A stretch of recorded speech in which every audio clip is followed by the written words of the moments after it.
Andy Frisella Clips. I love this guy.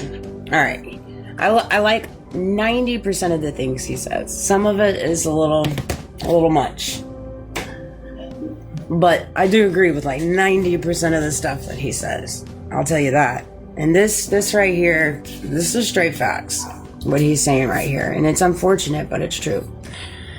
You can always tell when people have been implicated when they choose not to fight for what's right. I made a video about that yesterday. You guys are going to have to really come to terms with how bad you want your country and what you're willing to fucking do for it. Because I can promise you, Trump is not going to save you because they are not going to let him in. It's not happening. Whatever they got to do, it doesn't matter. Could be fucking a million different things. But there's zero fucking chance, zero, that he wins the election and gets in.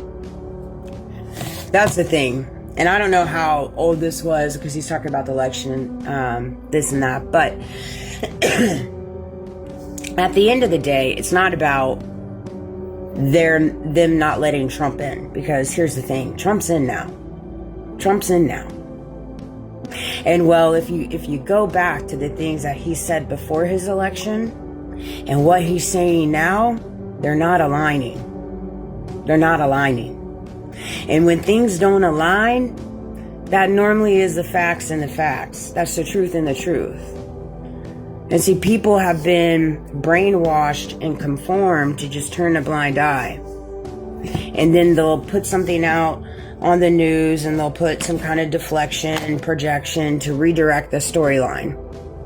Talking about borders, talking about, all this crime. That's really sad. It's absolutely sad that's happening around the world right now. But what do you expect when you got people running by the devil? I mean, I'm not justifying it by any means. Well, you've got people in very, very high places, very, very prestigious places that are literally dancing with the devil. Dancing with the devil. And so you have a world right now that is crumbling. And that's why you see all these crime rates, these shootings in these schools and all this stuff. And it's sad. It's so sad. But they did this. They did this by the conditioning of the things with the children and what they're teaching our children and everything they're putting them through. 2, 3, 1 as I say that.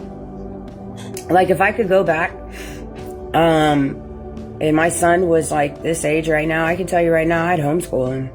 I'd find every way I can to homeschool him. And that's why my heart goes out to all the mothers and fathers out there right now with little children. It's a scary world out there. You can't even trust